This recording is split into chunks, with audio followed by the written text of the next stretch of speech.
Hello and welcome to the 122nd episode of Downtime Podcast with Jeremy and Alyssa. Alyssa's out today, so I brought back Jordan. What's up? I'm back. Hello. He's back, and we have lots to talk about. Yep.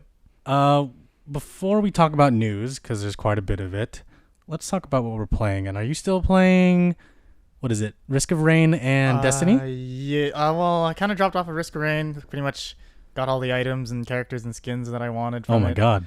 So I'm waiting for the next update, which is coming sometime soon. But yeah, still playing Destiny. The Shadowkeep expansion. I beat the story so far. But my friends and I haven't done the raid yet, so we're kind of preparing for that. How big is the DLC exactly? I would say so. The last biggest DLC was Forsaken, and I would say it's not as big as that, but it's still pretty big. It adds one new like hub area or like one. Well, it adds the moon as a playable area. And there's a bunch of missions and quests, and then it also adds the raid. It also adds a new type of what do you call it? Game mode that you can play. A bunch new armor. And I think the main thing that happened was this. I guess this isn't really part of the expansion. It's just part of the update. Is that they reworked how everything, some of the mechanics of like leveling up and acquiring items and the armor system and all of that stuff. So there's a lot to, even as a returning player, there's a lot to discover and kind of learn. You kind of have to relearn certain parts of the game. But I think it's really cool because they make it more accessible to new players, and they also make some things easier to do or obtain or just understand. Okay, cool. As someone that has only played like a few hours of the first Destiny game, Yeah. it's good to know that they're still updating the second one because one, of course, the split from Activision, and two, everyone's making such a big buzz about this game or the release of the new DLC, I mean. Yeah. And also, when did Destiny 2 go free to play? When the expansion came out. Oh, wow. So October 1st. Yeah, October 1st. Oh, wow. Is Very when- recent. Excuse me. Yeah. So yeah, it's free to play now, at least the base game. So the expansions you still have to pay for, but like if you just want to try it to see, oh, is this game for me or will I have fun playing this game? You can do that. So you can just try it out, play the base game, and then if you like it, you can buy the expansions and play even more. And there's a lot of content. They made a lot of stuff that was previously behind the paywall part of the free-to-play package. Oh, wow. So you can try out a lot more than you could have if you just bought the base game before. But now, yeah, like there's a lot to play, a lot to do, and lots of loot to collect. Very nice. Very nice. So how does this experience compare to Warframe, and do you still play it? I don't play Warframe as much, but honestly, that's more so because most of my friends are playing Destiny right now. Yeah. And there's only one of my friends who plays Warframe with me now, but he went off to grad school, so he doesn't play as much, and because of that, I don't really play as much. So it's Yeah. kind of more that a lot of my friends are playing Destiny, so that's kind of why I'm playing Destiny. However, I would say a lot of people do compare Warframe and Destiny because they're both like about space people with powers and collecting loot, but mechanically they're very different. One thing I do appreciate about Warframe is you can trade. There's a whole player economy. So if there's something that you can't find or something really rare or maybe something that came from like a limited event that's not available anymore, you can trade another player for it. Whereas in Destiny, there's no trading whatsoever. Everything has to be obtained by you on your own. Well, I mean, you could do it with friends, but everyone's loot is individual to them. So you can never trade anything. You just have to obtain everything by yourself. Oh, So okay. it's a different experience. And again, the gameplay is very different. In Warframe, there's a heavy focus on like aerial stuff. Like you can jump through the air and do all kinds of backflips and stuff like that. Whereas in Destiny, you can do some jumps and stuff like that, but it's more focused on like getting like up close and personal and like sliding around on the ground. But yeah, they play very differently. But I would say if you're into looter shooters, you definitely check them both out. Okay, cool. Sounds like Warframe is a little bit more like TF2 as it comes, like when it comes to the economy. Yeah, sort of. So in Warframe, you have premium currency called platinum. And the cool thing about, I would say about Warframe that definitely differs from Destiny 2 is you can pretty much experience everything in Warframe for free. Mm-hmm. And you can even get premium currency for free or relatively free. Like you can trade other players rare items and they can give you premium currency, so you don't have to buy it yourself. And the only things that you can't buy, the only things you can't obtain without paying for are some very specific skins, but a lot of them are made by other players or people in the community. So, for that reason, they have to get money too, so you have to actually pay real money for it. Mm-hmm. But otherwise, if you want to get the premium currency and just buy cosmetics and things like that, you can get that for free if you work hard enough. Oh, So, cool. yeah, so that's really cool. And again, with Destiny, there are certain things like the expansions where you have to pay for it, otherwise you can't experience it. So they're both about the grind. Yeah, is they're what you're saying, both yeah. both about grinds, but Yeah. for Destiny 2, I would say Warframe's a lot grindier, so that might turn some people off. But again, everything in Warframe is free, so Yeah. that has to come with a grind. Whereas in Destiny, you can pay for some stuff, so there's less of a grind. Okay, cool. Wow. Thank you for sharing more about Destiny 2. Yeah. I might try it out. We'll see. What have you been playing? Just Dead by Daylight. Yeah, I noticed you play that every night. Every night you're playing that. Did you see my little Steam icon pop I up? can hear you yelling. And Oh, yeah. Oh, man. Yeah, it's fun. I can tell. It's literally just hide and seek and tag with your friends. How often would you say the survivors win as compared to the killer? There are a lot of factors that define how we all win. So do you mean my friends and I exactly, or just like a really good team versus a really good killer? Let's say like a really good team versus a really good killer. What do you think? Do you think it sways more towards the killer's end? Do you think it sways more towards the survivor team's end? Or do you feel like it depends on the map or what character they pick, etc.? There's just so many variables. There's so many. Yeah, it's really hard to tell because you could have. Because, if you have like 4 level 1 survivors, you would think that the collective 4 minds with like, communication in real time would be better than one killer. Mm-hmm. But then there are times when that one killer just gets lucky or, So different characters that you pick have different abilities, right? Yeah. And then there's 3 teachable perks, which are the 3 perks that your character starts off with. When you reach level 30, 35, and 40, you can unlock them on other people's blood webs, and so when you're upgrading your other character, you could see that perk from that other survivor on your blood webs. For example, let's say you're playing as Nancy Wheeler, and she has a perk where when you're walking, you can see your own scratch marks, and scratch marks are, you can't see them as survivors. Only killers can see survivor scratch marks, so they know where a general area of where the survivor is, like a kind of like a trail. They can track you. Yeah. Exactly. So survivors can't see that, but with Nancy's perk fixated, she could see it, and you can unlock that as one of her teachable perks. And what's the benefit of that? Seeing your own trail. So there's 2 parts of fixated. There's one, seeing your own trail, and within that same perk, there's if you're uninjured, because you have 2 hits and then you're down. Mm-hmm. So the first hit is you're injured, and the second hit is you're down. If you're not hit at all, you walk 15% faster. So that's one of the benefits of that perk. The second benefit of that perk is seeing your own scratch trails. You can misguide the killer. Oh, okay. So you can you can bait them into a certain area. So you can like have your scratch trails lead up to a locker and then like quietly walk around it, and then the killer will think, oh, she's in the locker. He'll like bust the locker open, but you're not there. And you're like, haha, and you just get away. Yeah. So yeah, it's kind of a really good tool to misguide. Cool. Yeah, and so with that perk, let's say I want Steve to learn it, so I'll unlock it, and all the other characters, as I'm leveling them up, eventually on my blood web, I'll find fixated, and I'll unlock it for that specific character. That's cool. So yeah, it's really cool. There's some perks that really, really help out. There's one called self-care, and it's by one of the survivors called Claudette, and it basically allows you to self-heal without a med kit. So like with any game where there's a bunch of options, I'm assuming there's some kind of meta, right? Like Yes. where most people pick this certain perk or this character or whatever. Absolutely. Yeah, that's cool. Yeah, there's different things and different ways that characters can use to their advantage, and there's definitely, there's just really cool things and the developers are always making different perks to help level and balance the game out, which is awesome. And every time they add a survivor, there's going to be something new that they're going to add to it that helps balance the game out. But of course, the killers also need to have that balance as well, because you can't just buff up all the survivors.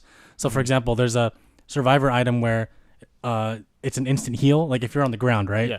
You can get stabbed and you'll be back up fully 100% health and you can just run away. That sounds really strong. It's so cheap. And my friend has like 5 of them and he just like keeps like using it on us. It's like so bad. Oh man. Wait, so you can use it on yourself or you use it on another player? You have to use it on another player because if Okay. you're down, you can't use your item. So Okay. at least I don't think so. I've never encountered that item like But personally. if getting hit knocks you down, then wouldn't the killer just be on you already? So how would someone else pick you up? Oh, when you're knocked down, the killer, you're just down, and the killer doesn't have to pick you up or not. If they see another survivor, then they can just they could just go for the other person. And leave exactly. you there? Yep, Okay. and then they can also drop you if they're carrying you. Oh, that's right, because they have to pick you up once you're down and Yep. then walk.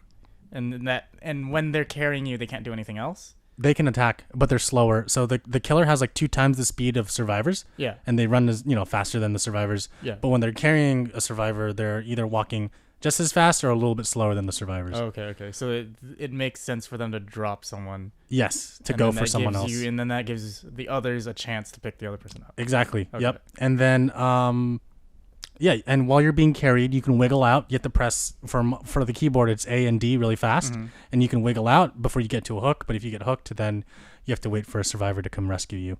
Okay.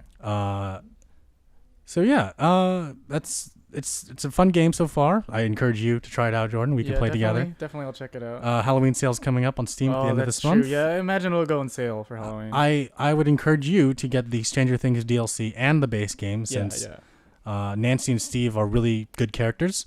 One of Nancy's good perks is she can do these things called totems, and there's blank totems and there's lit totems. The lit totems are the killers can have specific perks. So one of them is called Ruin, and the perk allows the killer to slow down the gen process when you're working on generators. Yeah. So when the survivor is working on a generator and the killer has Ruin in the match, when you're doing a skill check, which is like a quick time action in the game, the generator area where you're supposed to do a quick time check is red, and if you hit the open part of the red area, the generator progress will reduce. Okay. And if you hit the little white part exactly, then of course it'll keep going or increase.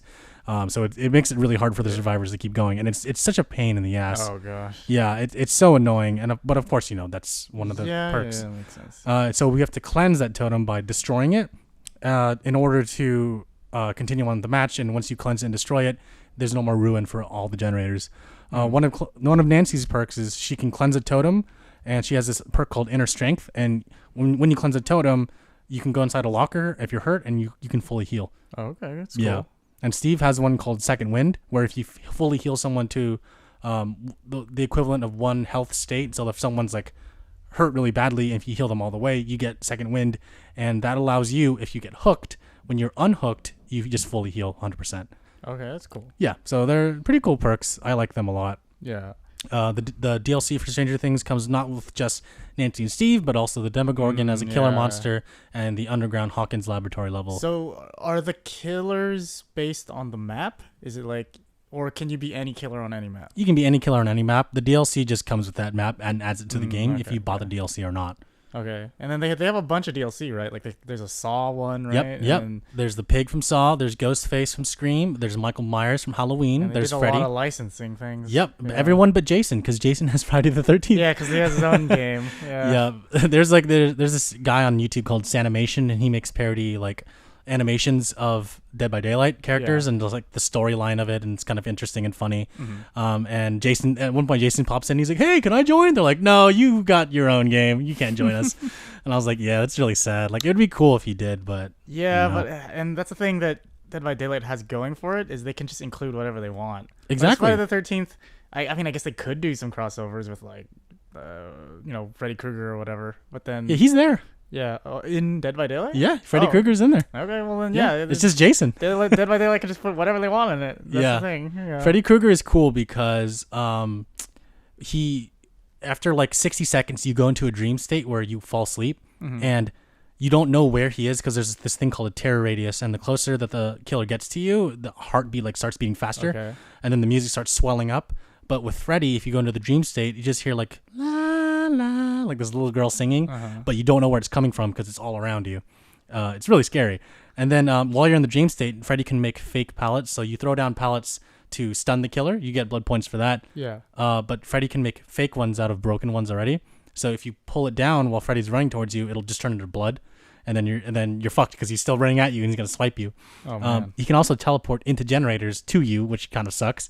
You're working on a gen, this blood starts coming out of the gen. You're like, no. oh shit, and everyone just runs. Oh no. It's bad. But yeah, there was one match where I was playing against a Freddy, and he just kept spawning blood pools, and the blood pools slowed down the survivor. Mm-hmm. And I was Nancy, and he just kept doing that for 5 minutes. And so I was giving him points, and he just like pointed at the door, and I opened it, and he let me escape, and I got a lot of blood points from that. Oh, he was just like farming points. So yeah, that's the other thing too, is that you'll encounter both killers who just play the game normally, but then you'll also encounter weird killers. And what I mean by that is not that the person is weird, it's more like the person that wants to play the game as a killer and is an extension of the weirdness. So like we were playing a match where we were fixing all 5 gens. We got all of them done. We opened the gates, and then the killer just starts coming and hunting us. And because there's a perk called No Ed, and it means no one escapes death. And that means when the gates are open in the final part of the match, they can run at you, stab you once, and you're already down. You don't get hurt at all. You're just down on the ground. Yeah. And he takes you, and he can just hook you. And the killer was just trying to get more blood points that way, or he was just trying to fuck around. Yeah, people do that in these kind of games. Yeah. And there's some that will just like, there's the thing at the end, I think I mentioned this to you, called the hatch, and it's the only way out if you don't get to the gates. Yeah. Some of the killers will just take you and just put you in front of the hatch, and then they just they watch you and you climb out. Okay. Yeah. Yesterday I was playing against a guy who was a Michael, and he didn't know how to play Michael. So one of Michael's things is he has to stare at you, he has to stalk you, and then once he stares at you for a certain amount of time, he goes into different phases. So phase 1 is he hits you, you get hurt. Phase 2 is he walks a little bit faster, he hits you, and you still get hurt. Phase 3 is he hits you once you're down. There's no ed. Like it's like built into him. So this guy playing Michael didn't know how to play it, and my friend and I were working on a generator together, and then I was like, where is he? And also Michael doesn't have a terror radius when he's in a certain phase. So I think he was in phase 2, and so he was standing on top of the tractor, just like looking down at us, like watching us work on the generator. And I'm like, oh shit. And then my friend's like, run. So my friend runs away, but he runs around the tractor. Michael's chasing me. My friend runs up on top of the tractor, crouches down, and he's just watching me. And I can hear him through the mic eating popcorn. And then I'm running around this like little like barrel area, and Michael's chasing me. But again, he doesn't know how to play Michael, and he's trying to stare at me. So he'll stop every few seconds and stare at me because he's trying to, build up to level 3. Yeah. But I crouch down so I get out of his line of sight. But he gets frustrated, so he's chasing me, and then he tries to go around the other way, and I go around that way, and I just keep crouching down when he stops because he's trying to stare at me. So basically, you're supposed to not be noticed when you're staring at someone. Exactly. Right? So yeah. that you can actually build it up. Yep. Okay. And so then he got so frustrated with me that Michael just left. And I was like, I've never seen this before. And my friend's still eating popcorn. He's like, I'm gonna go stalk him. I'm like, okay. And he starts stalking Michael. It's so funny. That's pretty funny. There's another character that stalks. It's Ghostface from the Scream series, and Ghostface, he can crouch and he doesn't have the terror radius, so you don't hear the heartbeat, and that sucks. So he stares at you, and he also has a thing too where if he stares at you long enough, your icon in the bottom left corner will glow red, and that means that he can hit you in one hit and you're gonna be down on the ground. Yeah. The way to avoid that is you can like stare at him, and then he can't do the power. Oh, so if you look at him, then So every time, like we were working on a gen, right, and then Ghostface came up quietly behind us, and we're like, hey, he's here. So we all stop and look at him, and he's still looking at us, but he can't do the power because he's, we're all looking at him. Yeah. And then he's just like, there's this weird moment where we're all just staring at him, and he's staring at us, and then we're like, okay, let's run. And then we all ran, and then he chased one of us, of course, and got him. Yeah, but he can only get one of you. Yeah, exactly. But it was just really funny. It's funny. We're just like staring at him. So yeah. So sometimes the killers are funny and fun like that. There's one called the nurse, and she can like teleport to you, but she gets exhausted after a while. So the way to avoid that is when she teleports to you, you can run into the direction that she's teleporting, so that when she goes out of teleport, she has to turn around and you're on the other side, because you can like warp through her. Oh, okay. It's called blinking. You can see her when she's doing it. Exactly. It's called blinking, and you can hear when she's about to, because she lets out this loud scream. So she's right here, and then she goes towards you while she's blinking, and you run into her blink. And then when she stops, she has to turn around and look at you and swipe at you, and then she gets tired. And so I just kept doing that for like 30 seconds, and it bought enough time for us to finish like the last 2 gens in the match. You're just distracting her. Yeah, and then she finally hit me and hooked me, and she was really mad at me because she just kept staring at me, and I'm like, oh shit, I'm sorry.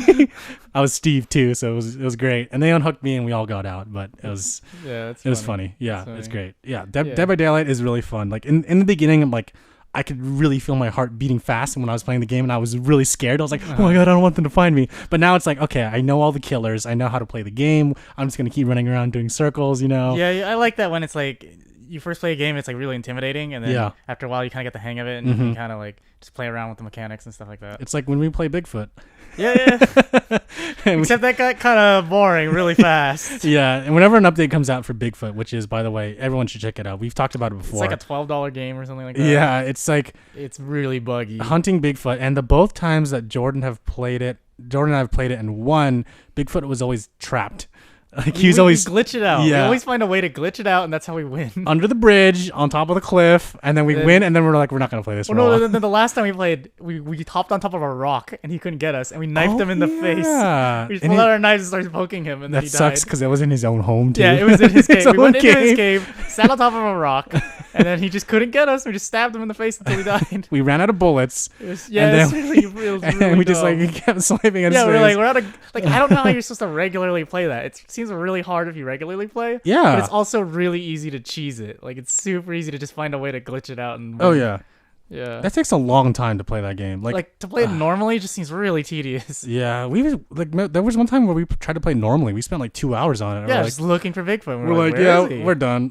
Yeah. The next day we play, he gets stuck and we win. It's a cool concept. I don't know if the execution is there yet. They need to make the map a little bit smaller. They need to make the bullets harder hitting. Yeah, and it takes forever to shoot. They need to make the matches like 30 minutes or less, honestly, because like I think more people will play then. Yeah, like in the beginning, it's really scary because you don't know what's going on. You know, when Bigfoot attacks, it's really creepy. Yeah. But then after playing a couple times, you're like, I don't know, this is getting really tedious. Like it's taking forever.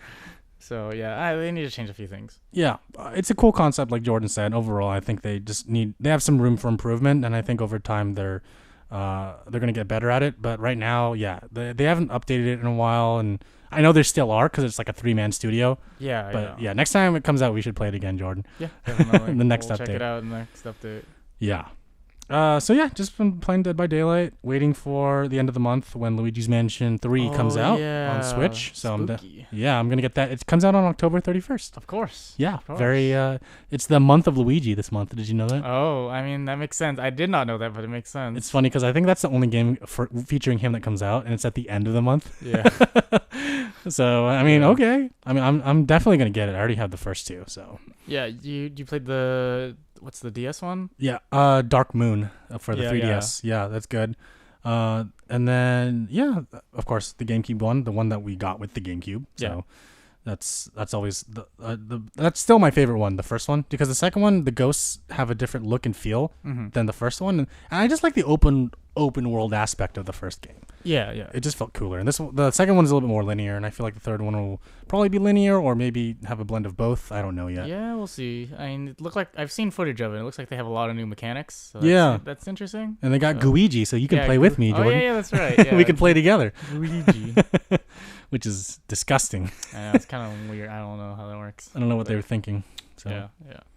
All right, let's go into some news. So the first thing I want to talk about, and I kind of want to start on a low note, and we'll go back onto a high note after this, but Alyssa and I talked to death about the Blitzchung Hearthstone thing. Yeah.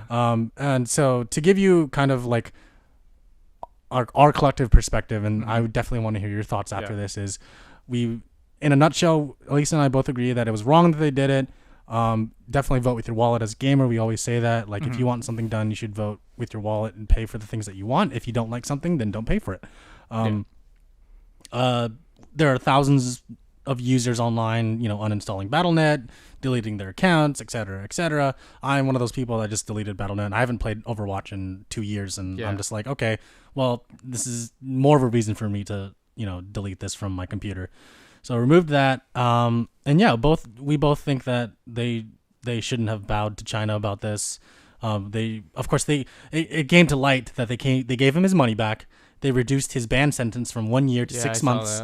And the commentators, they reinstated them. Yeah, but they shouldn't have. I think they jumped the gun too fast, and it blew up so hard and went into the media. maybe they did see it coming, but it's like they should have seen this coming. Yeah. So yeah, tell me more. What do you think about this whole situation?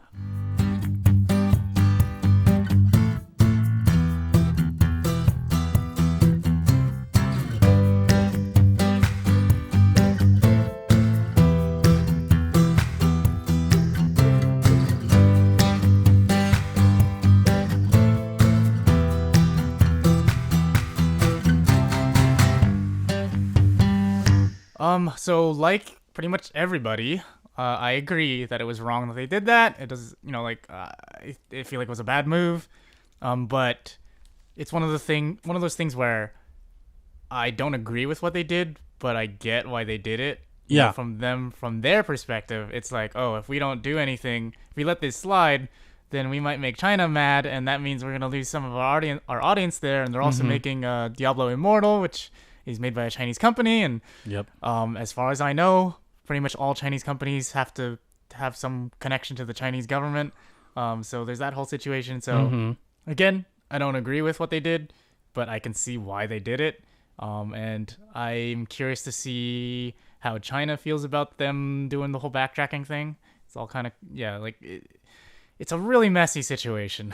There was a tweet that came out from China's Hearthstone or like Blizzard account that was like, we want to protect the image of China or something like that. Yeah. There's some like PR tweet about that from them, and I was like, okay. I don't like Blizzard was having like a good couple years for a while, And they stopped making stuff. yeah, and then now they've just been having like all kinds of messy situations and controversies like as of late. Yeah. Like Activision laid off a bunch of people. Yep. And they had the whole thing where with Diablo Immortal, where people were like, "What? Like, is this an April Fool's joke?" Mm-hmm. Yeah. And then they have this whole controversy, and so there's just been Blizzard just not doing good. Yeah, they're not doing well at all. And wait, so do you still play Hearthstone? I do not. I used to play a lot. Like every day, I would log in, do my dailies, and just play every day.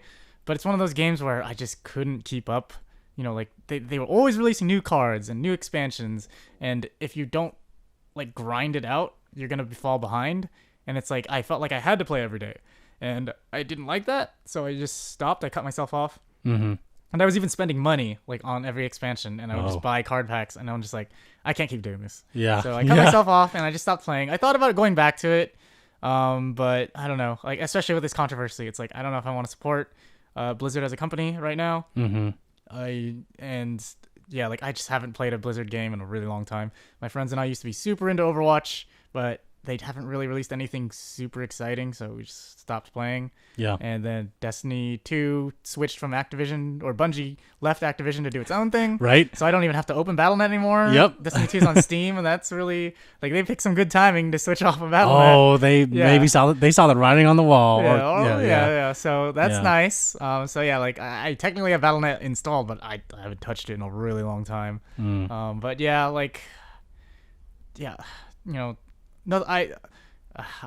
It's a messy situation. Yeah, Blizzard, I obviously do not agree with the Chinese government and the way they do things, and I learned that a lot of games do this. They kind of give in to the demands that are put upon them by the Chinese restrictions and censorship and things like that, and that sucks. But again, they are businesses and they're trying to get that that growing market in China, so they do these things. So I think it's inevitable that companies are going to be doing this, but I don't think it's right, and I don't agree with it, but I think that it's inevitable.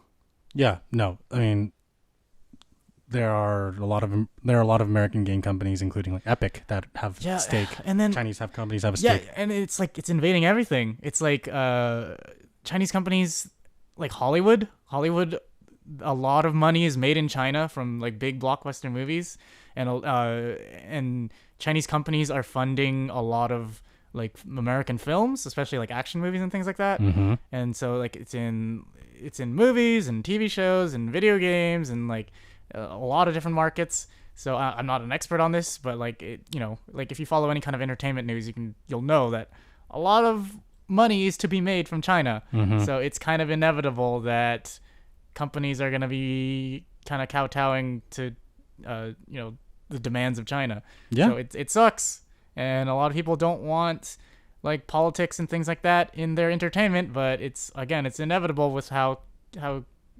messy these things get. Especially since China has one of the biggest populations in the world. Of course, you're gonna have different people with different views and opinions who are going to be in different facets of life, and they're going to have their own views and opinions and express them through those. Yeah, through the media, through the video games, through the movies, through whatever. So you're going to get some disagreements. You're going to get some controversy. You're going to get some things you don't agree with. So it's just going to happen. We have to be ready for that. Yeah, I mean, in a few years' time, we might see a movie about the Hong Kong riots from both the police side and from the protester side. And they're not going to show it in China. No, definitely not. That's going to be like an American movie or something. Someone will make either something directly about it or something that is very, very like metaphorical, or like you can tell like, oh, this is about the Hong Kong protests. Yeah. I'm pretty sure something will be made, whether it's a TV show, miniseries, some kind of movie, who knows. But I have no doubt. However this ends, and unfortunately it could end really badly, someone somewhere will make some kind of artistic expression of this, and we'll see how that plays out. Yeah, agreed. By the way, did you watch the 2 episodes of South Park? I did not, but I plan to. I haven't caught up with South Park. Like, it's been a while. Just watch those 2 episodes. Like, honestly, Banned in China and Shots, because like they kind of parody, like I told you before, like the movie industry's influence from China. Yeah, it's really funny. Like it's everything you just described to a T, and you'll love it. Okay, I'll check it out. Yeah, I don't want to spoil anything. I want to tell you what happens, but I think you'll find it funnier if you just watch it. I'll definitely check it out. Like I like South Park. Yeah. I haven't seen it in years, but I've only seen those 2 episodes recently. Yeah, they make good stuff. They make good stuff. Yeah. And you agree with me and with Alyssa and I, so that's good. Yeah, I mean, like, I feel like who doesn't? At least who in America wouldn't agree? Yeah. Like, I don't know. I've been on the Hong Kong subreddit and just like looking at the videos of things happening there, but also like different videos of protests abroad where like in Australia, for example, there are like mainland Chinese people berating people that support Free Hong Kong, and it's just like, wow, like this is ridiculous. Yeah, it's crazy. The world's crazy. And like, I don't want to get too deep into politics here, but it's just like, I don't see the Chinese government letting up on this, because if they say, okay, never mind, Hong Kong, you do your own thing, what message does that send to Taiwan or to Tibet or to any other place that they control? Like, from the perspective of the Communist Party, if they let up, that sends the message that revolution is okay. And so it's kind of scary to think that there's no way that China will give in. So I'm just putting that out there. Like, it's a really scary situation.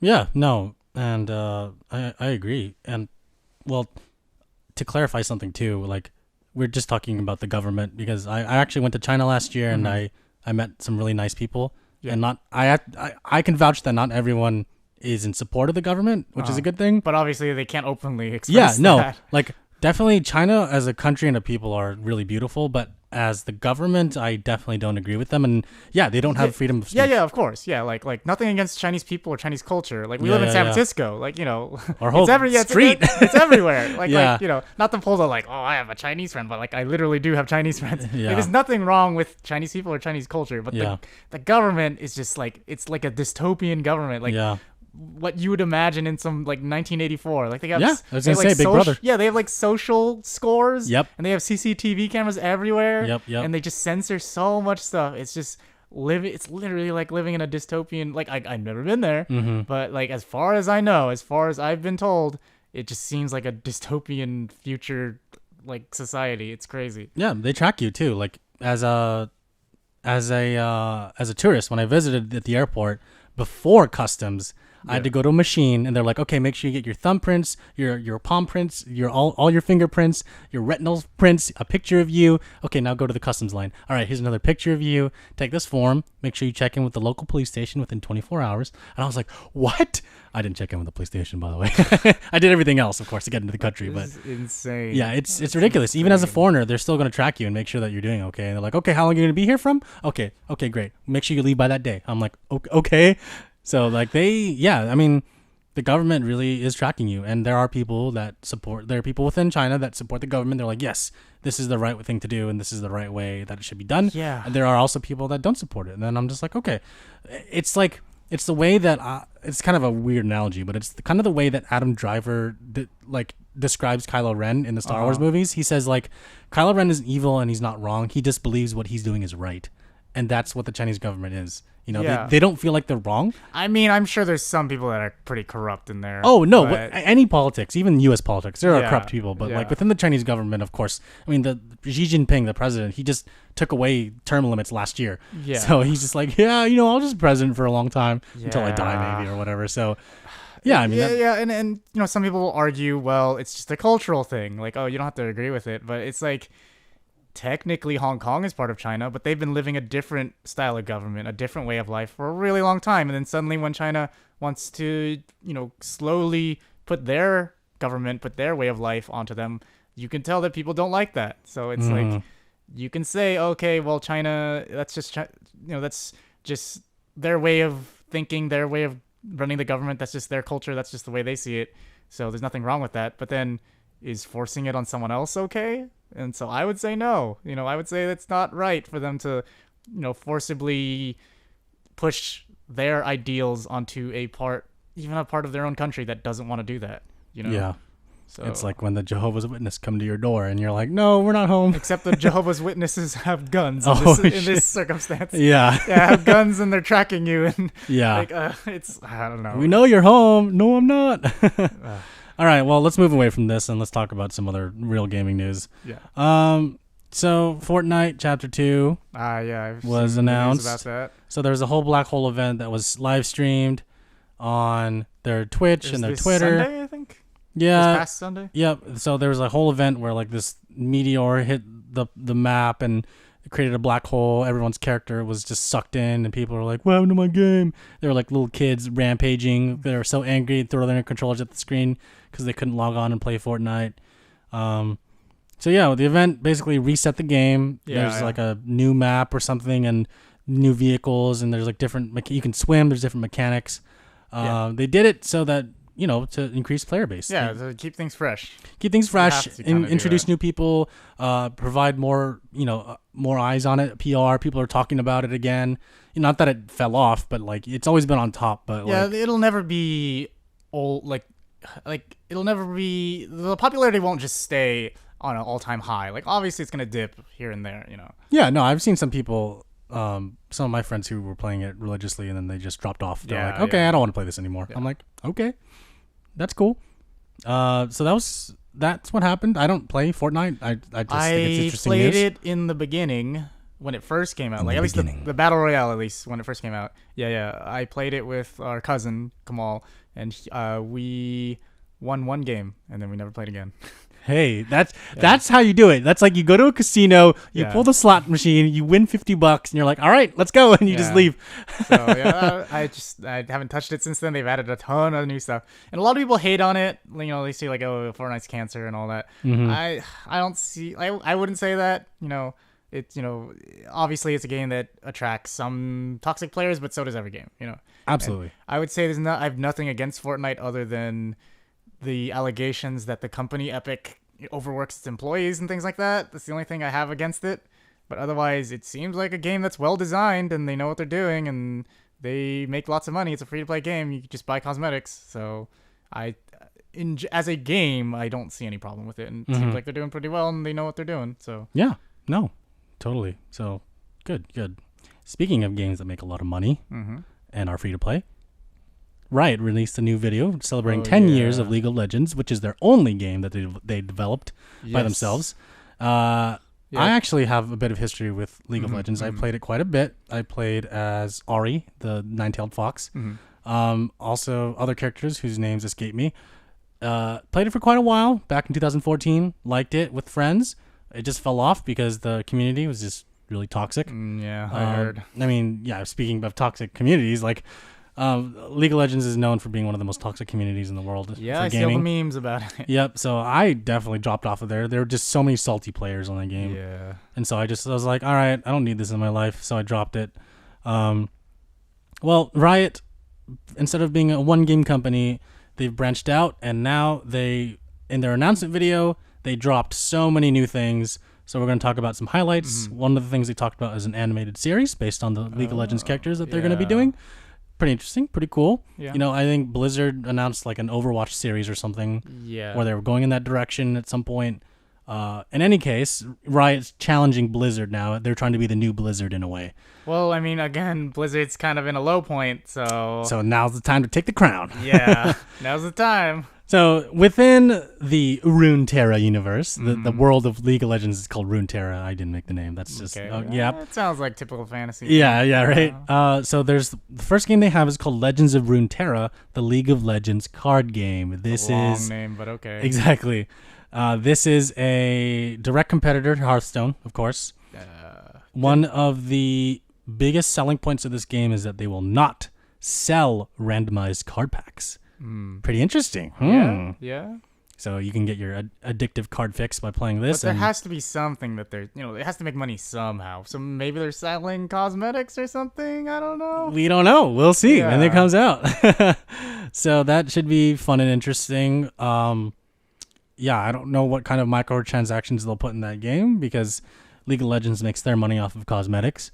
Yeah. And that's literally the only way they make money. Yeah, we'll see because there really haven't been that many card games that could stand up against Hearthstone. Maybe Magic, but otherwise, there's like a Yu-Gi-Oh one, a digital card game they made. Pokemon. I think. And then, Artifact. Oh, yeah. Yeah, Valve tried to do that Dota 2 card game that people didn't really like. I love that trailer. I love that when the reveal and they showed the live audience, they're like, oh yeah. New game. What? Artifact? The Dota 2 card game. Oh. Everyone's disappointed. Yeah, it's like, I feel like, I play multiple shooters, right? And some people play multiple fighting games or multiple platformers or whatever that. I'm just speaking personally, but I feel like playing multiple card games is weird.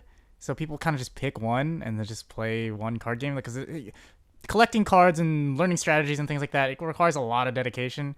So I feel like the only way they would succeed is either getting people who weren't really into card games into it, or people who are kind of done with Hearthstone and want to do something else. Yeah. So that's really it's like an audience that they have to really fight for, as opposed to like shooters where there's so much variety that people kind of play everything, or some people can play everything.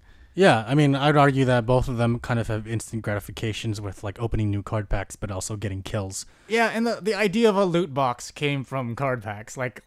Even before video games existed, like baseball cards were basically loot boxes. Yeah, Pokemon cards. real life loot boxes. That's where the concept came from. Yeah. So, that's going to be a mechanic. It has to be in a card game.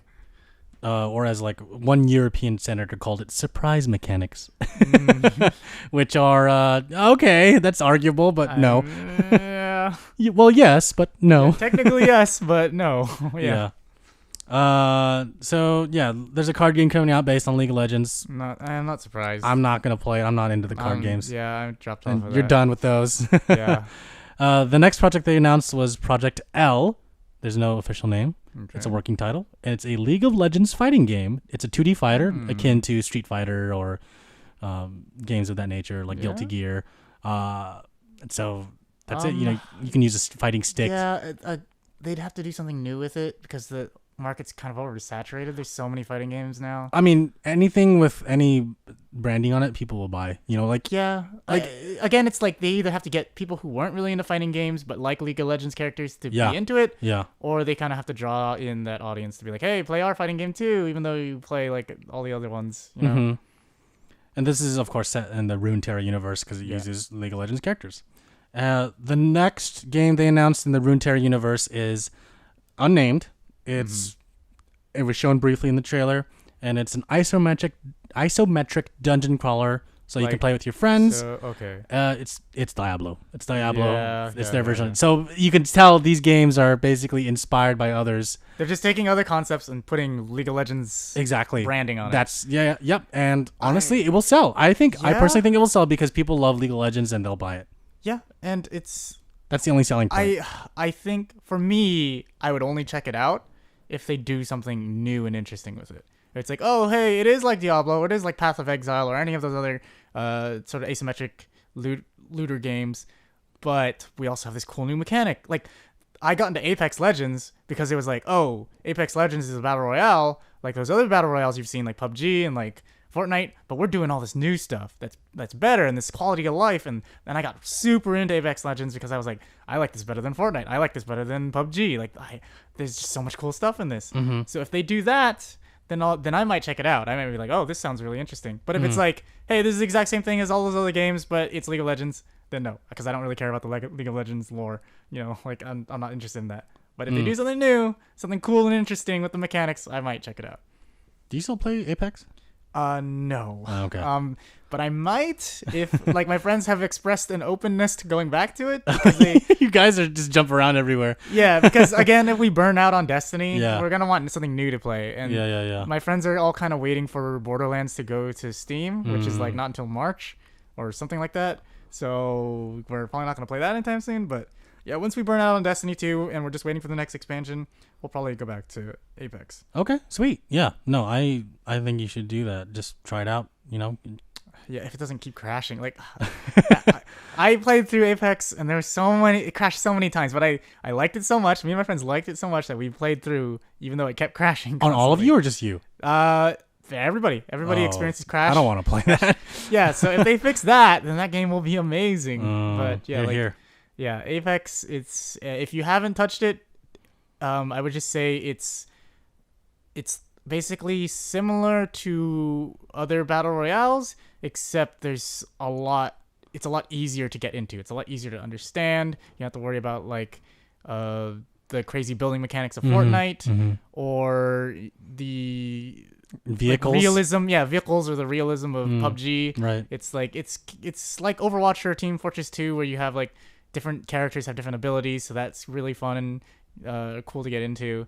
And it's got that cool like cartoony or cell shaded like aesthetic, so that's cool. But yeah, I would definitely check it out if you're curious about getting into battle royales. Okay. Yeah. No, I have never touched it actually when it first was announced. I know it's set in the Titanfall universe, and I love the Titanfall games, and we've talked about Titanfall 2 before. Yeah. Do they have the wall running mechanic? They do, right? No, they don't. Oh, really? So they have sliding. They have vaulting. You can like climb onto the ledges and stuff. Okay. But there's no wall running, as far as I know. Just because that I feel like they kind of have to limit your mobility to a certain extent.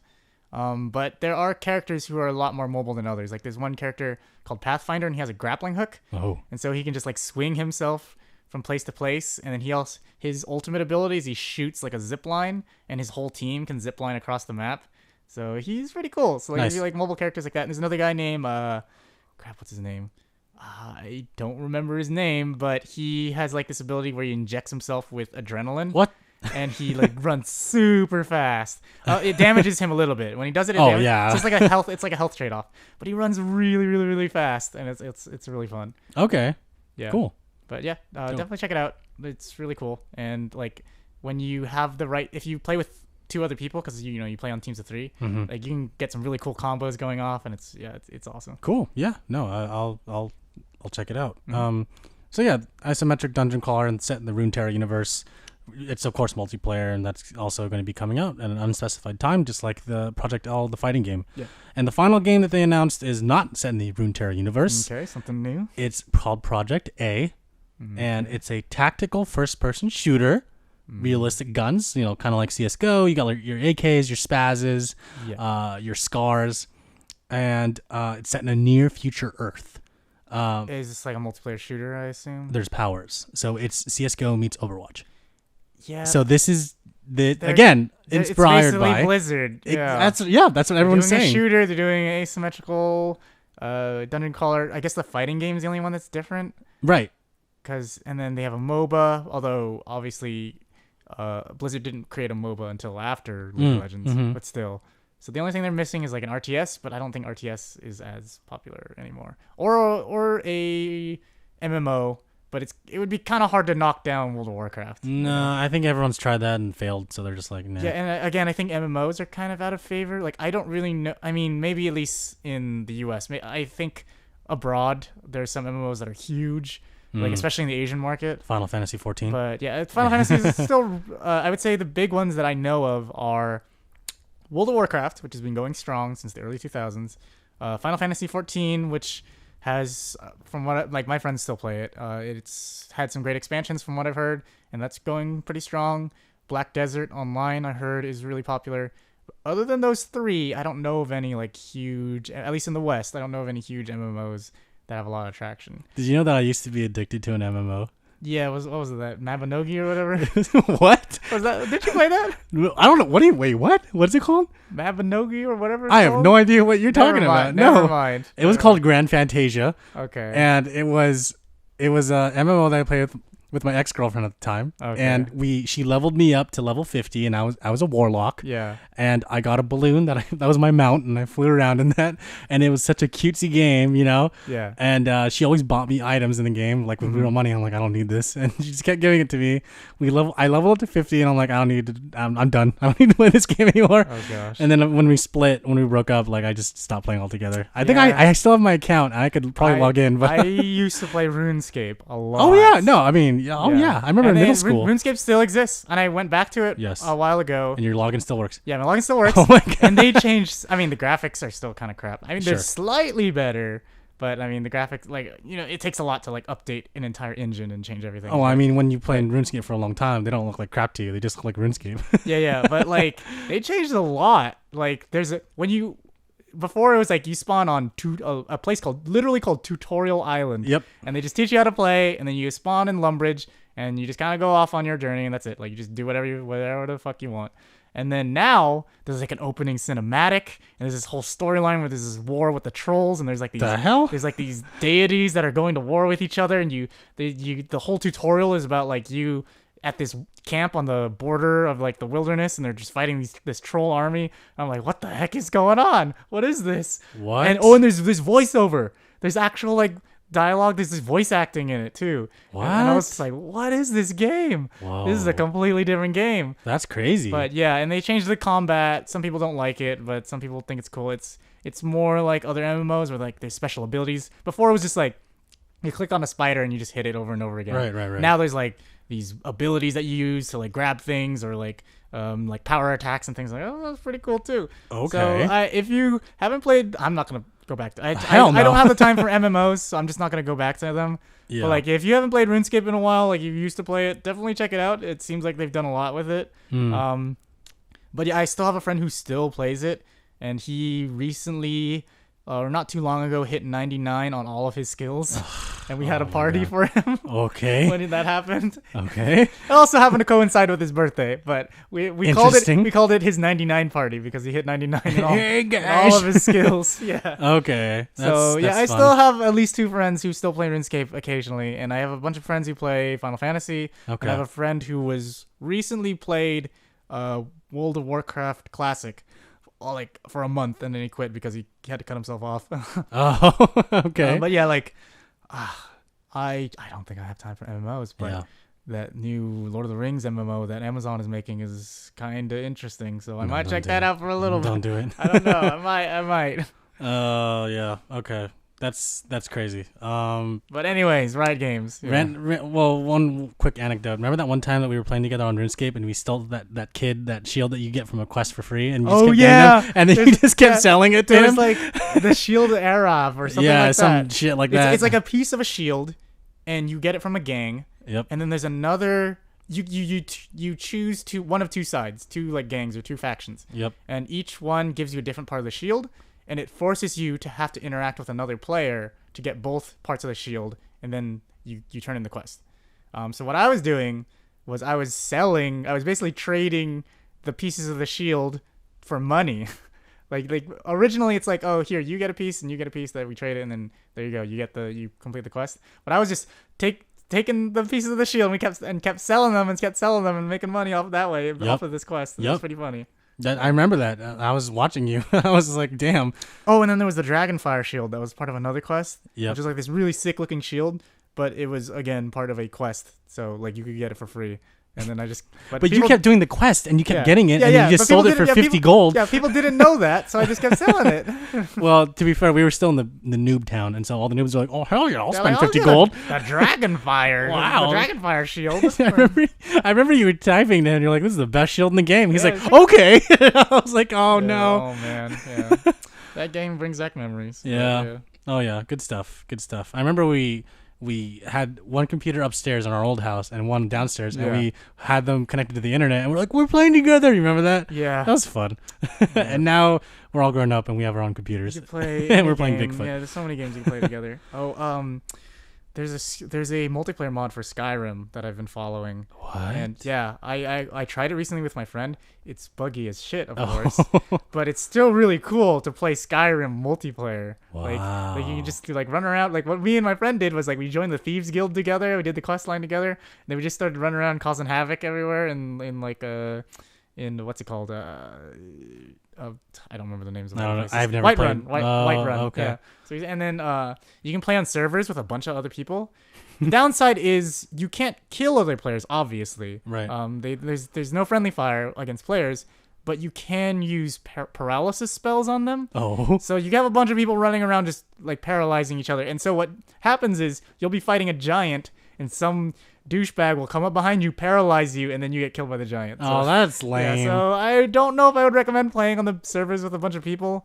But like if you can find a way to set it up to play with just your friends, yeah, it's kind of cool. It's kind of cool playing Skyrim together. Cool. It's literally called Skyrim together. And you can see, oh wow, yeah, you can see each other's models and all that. It's fine. Yeah. Oh wow. And again, it gets kind of buggy where like sometimes I will see a bandit that's attacking me, but my friend doesn't see that bandit, so I'm just swinging at nothing, and he can't help me.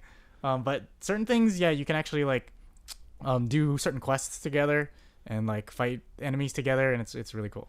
So I'm surprised this isn't shut down because of Elder Scrolls Online. Yeah, you know? I believe what happened was they wanted to release it on Steam, because you know how Steam has mods. Yeah, like at the workshop. Yeah, that has like workshop mods you can download, and it's hosted on Steam. They wanted to do that and use Steam, integrate it with Steam, so you could join through Steam, like you join your friends through Steam. Mm-hmm. And then Bethesda was like, no, you can't do that, but we'll let you, because we don't want to make modders upset.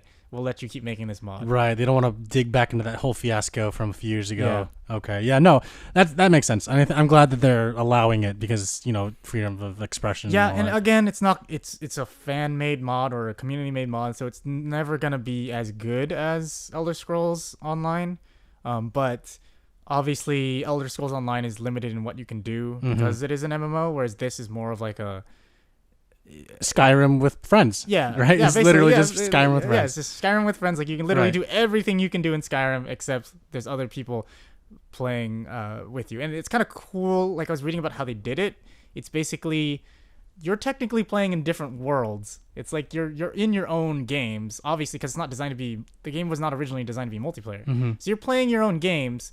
It's just in your game, you see an NPC who mimics your friend's movements in their game. So it's like you're literally just playing with an NPC, but that NPC is mimicking the movements of your friend. And so it's kind of it's like a hacked version of multiplayer, but it's really cool. Yeah, it's really interesting. Okay, interesting. I want to check that out. Yeah, that's cool. That's it. And anything else you want to add before we close out? I gotta go do a raid with my friends on Destiny. Okay, that's more than enough reason to go. Thanks for joining me on today's podcast, Jordan.